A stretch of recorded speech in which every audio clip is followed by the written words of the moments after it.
Welcome to Elevate Your Ride, the podcast dedicated to elevating your performance in the saddle. I'm Ellie, your personal trainer. And I'm Lauren, your mindset coach. Today, I want to talk about a topic that is super common with amateur riders, and that is why can't I sit back in the saddle?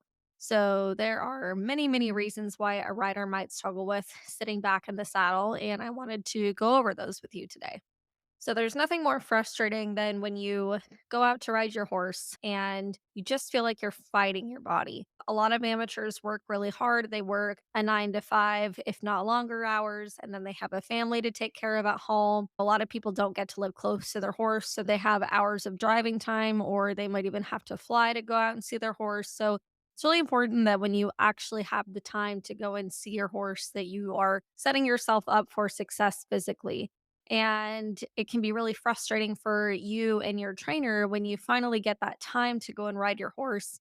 And then you're fighting something as simple as you can't sit back in the saddle. So let's first talk about why it's important to be able to sit back in the saddle. If you're leaning forward constantly, one, that's going to impact your horse and how they move. If you're constantly sitting forward, you're going to be putting a lot more pressure on the horse's shoulders, and they're really going to have to stand up against your body weight. And some horses are strong enough in their shoulders and their back to be able to do that, but a lot of horses aren't. So then they end up getting kind of shuffly in the front end. Their head kind of hangs down a little bit low. Might be hard for them to do things like haunch turns, square corners, go over poles, lead changes. There's a lot of things that we do that really require a horse to be stood up in their shoulders. There's a reason why when you watch the pleasure class, especially the trainers, they're all sitting way back, and that's to get out of their horse's way. So if you can't sit back, it's going to be really hard for your horse to be able to do what it needs to do. Hi, everyone. It's your personal trainer, Ellie. If you're looking to become a stronger, more balanced, and flexible rider, I'm here to help. I offer virtual personal training sessions and customized workout plans that you can complete on your own. As a fellow competitor, I understand the physical demands riding requires, and my goal is to help you perform your best for your horse, whether you're preparing for a show or just want to improve your everyday rides. Visit lopeanddowntherailfitness.com or click on my website tab in the notes of this podcast episode to learn more. Let's work together to elevate your ride. And then the other part, if you're sitting forward more onto your seat bones instead of on your pockets, it's going to be really hard to use your body effectively. So when you're kind of perched forward, it's going to be really hard for you to lengthen your legs underneath your horse, lift their back up to your belly, and drive their hock and their front leg forward in the lope. And it also in the jog as well. It's going to be hard for you to get a lot of lift out of your horse when you're kind of pitched forward, it just does not put your body in an optimal position to be able to get your horse to have the best movement that you possibly can, which, as we all know, is really important for the all around showing. And then it's going to be hard for your hips to have good mobility, especially in the lope. So if you're constantly perched forward, you're not going to be able to get that full front to back range of motion with your hips. It's going to be really hard for you to follow the motion of the lope with your hips. And then another piece is mental.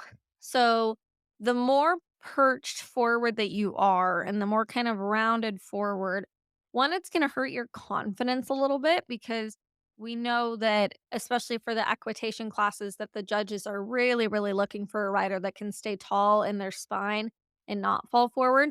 So, not only is that going to hurt your actual confidence, it's also going to potentially cause a little bit of fear. So, the more rounded up into a ball and into the fetal position that we get, the more that it kind of coaxes that fight or flight response out of you. If you're able to sit up tall, sit up back, and be confident, that's really going to help you so that you're not as fearful of a rider. Whether that's because your fear is because you're afraid your horse is going to do something, or you're afraid you're not going to be able to execute your pattern the way that you want to, whatever it is. if you're not able to sit up and back, that's going to challenge your mental game as well. So, sitting up and back is just overall a really, really important component of riding. And if you feel like you struggle with that, there's a lot of things that you can do to kind of help your body with that. So typically, if somebody came to me and said that I'm really having a hard time always falling forward, I would look and say, okay, we need to figure out where you're weak in your posterior chain, which is the entire backside of your body, and figure out where we need to strengthen. So it would kind of depend on where the problem is originating from as to how I would tackle it. So I would want to kind of see how the rider stands just on the ground normally and see if there's anything about their posture that indicates needs to be fixed. So that's kind of where I would start. And then I would also ask the rider to send me some photos and videos of them riding. And I kind of want to see like where's the rider quote unquote breaking their chain. Are they unbalanced in their feet and their legs and they're kind of having to pitch forward to maintain their balance? Do they kind of struggle with their mid and upper back strengths and so their shoulders, head and neck are kind of falling forward? Do they have loss of mobility in their hips and so they kind of need to be perched forward on their seat bones? Like where exactly is it originating from? And then once we figure out where it's originating from, then we can do something about it. So the entire posterior chain is going to be what keeps your body strong and up and back. If you have a weak posterior chain, it's going to allow those muscles to kind of sit forward and crumple forward. And then the other thing is if you have a lot of tightness in the anterior chain, which is the front side of the body, which we typically see in like the hip flexors or maybe even the quads and the chest muscles in people in general, right? People who have a desk job tend to get a little tight in those areas. That's going to pull your joints and your body forward even more. Hey, Elevate Your Ride fans. Are you loving our show and looking for a way to show your support? Check out our line of Elevate Your Ride merchandise. From stylish t shirts to cozy hoodies to journals and hats, we have everything you need to represent your favorite podcast. Ready to gear up? Click on the Buy Our Merchandise Here link in the podcast notes, or head on over to our website, elevateyourride.co, and click on the Store tab. Thank you for your support. Make sure to like, follow, and share our platform with your friends. So you want to make sure that you're keeping your posterior chain strong and then your anterior chain loose. So if as you're listening to this, you can already tell where your problem area is, it's honestly it's really simple. You need to think about loosening up the front side of your body and strengthening the back side. So working on some different strength training motions to kind of help with that is a really good place to start. Working on static stretching and foam rolling the anterior chain, typically the chest and the hip flexors, maybe even the abs. So I would work on stretching those out. There's lots of different resources for where you can find different static stretching and different foam rolling techniques for that. If you need help with that, send me a message or even a quick Google search. You'll be able to find something that works for you. And then for the posterior chain strengthness, I would focus on glutes, low back, and upper back. So the glutes and the low back, I would focus on if you feel like you're kind of falling forward at the waist. That tells me that the lower posterior chain is kind of where your problem area is. You might even need to focus on some hamstring and some calves as well. Like I said, a million different resources to figure out different strengthening exercises for that area. You can look up on Google, you can text me. Glute bridges are a really, really good place to start. And then eventually working up to variations of deadlifts like an RDL or a single leg RDL. That is my personal favorite, but there's a bunch of them out there. Everybody can find something that works for them. And then for upper posterior chain, that's typically people who have the poor posture. So the shoulders rounded forward, the head and neck kind of protruding forward. So we've talked about that in a previous episode. I think it was episode 30 about why can't I get my shoulders back? And this kind of goes into the same thing. So if you feel like you're really struggling with that, I would go back and listen to that episode specifically. But for a little recap, if your shoulders are kind of rounding forward, you're typically tight in your chest muscles and then you're kind of weak in the upper back muscles. So, doing some static stretching, foam rolling on the chest, doing some strengthening on the posterior delts and the upper back, the posterior delts on the backs of the shoulders, scapula region, just overall strengthening that area. You can do rows, you can do face pulls, you can do push ups if you're strong enough. There's lots of different things that you can do. So that's kind of where I would start. But let's say that you get your posterior chain really, really strong, and then you still feel like you're just still falling forward. You also need to be thinking about your core muscles. Your core muscles are going to play a really, really big role in whether or not you're able to be strong enough to not fall forward. So you could be falling forward because you're just not strong enough in your back, or you could be falling forward because your core muscles, which is your abs and your back, are just not strong enough to keep you there.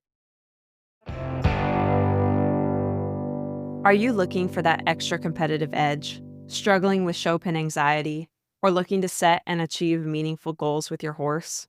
Schedule a session with me, Lauren, your dedicated mindset coach. As an experienced competitor, I understand the mental demands required to excel at the highest level, and I'm here to support you in building a plan to help you stay accountable and reaching those goals. For more information, check out laurencervelli.com or click on the website link in our show notes. Let's work together to elevate your ride. So, mainly going to be core stability exercises that I focus on. I don't really have people do things like crunches or sit ups or things like that. They're just not a very functional exercise. They're great for getting a six pack, not great for riding. So, I would focus on things like dead bugs, alternating knee raises, supine toe taps, planks, and a million different variations of planks. There's a lot of different ways that you can create functional core stability and functional core strength. Again, if you need some help creating an exercise program for you or just a couple exercises, you can just send me a message. You can also look up on Google. Social media is a great resource. So, strengthening that core is going to be really, really helpful. And then the other thing, let's say that you've done a really, really good job of strengthening your back and then strengthening your core muscles. You want to make sure that you're not losing function. So, kind of what I mean by that is I went through a period where I was just really focusing on building more strength and I focused a little bit less on my mobility and my stability. And I saw that impact my riding. I kind of lost a little bit of my range of motion and my control with my seat. I was getting really strong with my hand and my leg, but I was kind of losing that connection with the horse through my seat. And it was kind of making my writing suffer in a couple different ways, and I've been able to work through it pretty good now, but that kind of shed some light to me that, okay, you can't just focus on the strength, you also have to keep focusing on your mobility and your stability. Otherwise, you might start going backwards somewhere else in your writing. So, as you're focusing on all these strengthening exercises, making sure that you're still working on your mobility and your stability is going to be really, really essential to still keeping you a well rounded rider. So I hope that this episode was helpful for you. If you have any questions, please reach out to me and let's make you a better rider. You know, when you are finally able to go out and ride your horse, I don't want you worrying about your body. I want you to be able to go and focus on all the other fun things that comes along with horse riding. Worrying about your body and the position that you're putting it in is just an added stress that you don't need to have. So let's work on making you a better rider in this new year. Thank you for listening to Elevate Your Ride. Find us on Instagram and Facebook, all linked in the podcast notes. We'll see you next time.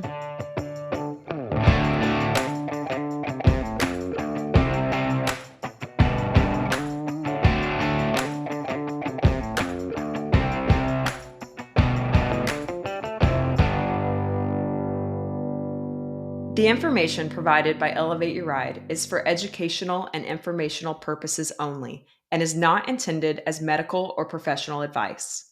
While we discuss health and fitness topics related to equestrians, the content provided through this podcast is not a substitute for professional advice.